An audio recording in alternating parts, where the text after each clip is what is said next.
is run by a bunch of investment bankers, and Morningstar's tools can help make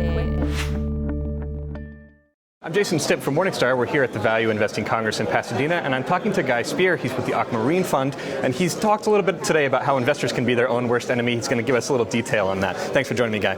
Great to be here. So the first question for you, one of the things that you opened your presentation with is that certain very famous investors had certain experiences that caused them to maybe not be like the rest of us. What is it about some of the great investors out there that have caused them to be able to be successful? What are some of the things in their past? I mean, I think that of the four investors that I put up there, and I put Monish Pabrai, Warren Buffett, I put George Soros up, and Mike Burry, is that they experienced extreme events in their childhoods. In the case of Monish Pabrai, I talked about how he had witnessed bankruptcy in his family numerous times, and in the case of George Soros, how he witnessed the extreme environment of living in Hungary during the Holocaust and surviving. And I am sure that there are all sorts of innate behaviors that play directly into the way they invest. Now, for most of us, we probably didn't have those experiences. We don't have the temperament. These are rare individuals who have had success. So, you talked a little bit about what we can do, things that mere mortals, as you called your presentation, can do to help set up an environment where you can be more successful in investing, but you almost have to have circuit breakers, as you said. What are some of the steps that individual investors can take where they can set themselves up for success? I think that one of the most important ways is to actually, in a counterintuitive way, reduce our freedom of action. So some of the things I talked about is, set a time window when you're going to give market orders, and ideally have that time window be when the market is closed, so the market is not influencing you. And make that maybe an hour or two a day. And that's the time when you make investment decisions, and otherwise you leave it alone. And as part of that, you also mentioned getting away from the crowd. Now, Buffett is in Omaha, not exactly the center of the financial universe. You yourself live in Switzerland, got away from, sort of some of the primary financial centers. How important is it to set yourself apart from people who are in this business day to day to day?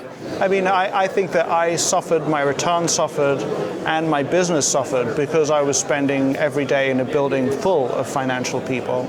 And not only is Warren Buffett in Omaha, the building out of which he works is a building which is dedicated to constructing things. So I think that it's key.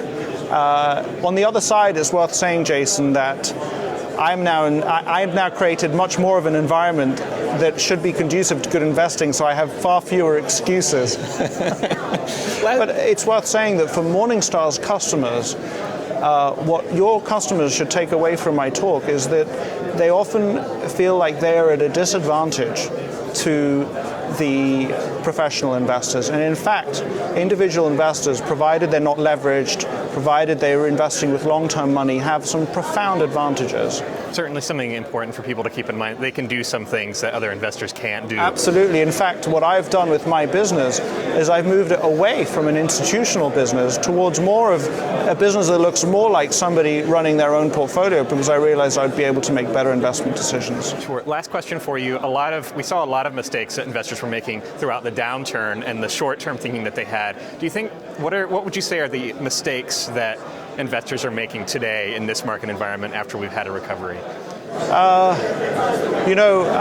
What I worry for is that many people may be starting to pile in and reducing their cash balances because they've decided that things are safe. And one of the lessons is that it's always good to have plenty of cash hanging around. And to the extent that investors are not doing that today, that may be an important mistake that one should not repeat. That would be the main one. Guy Spier, thanks so much for joining us today. Thank you, Jason. From Morningstar, I'm Jason Stipp. Thanks for watching.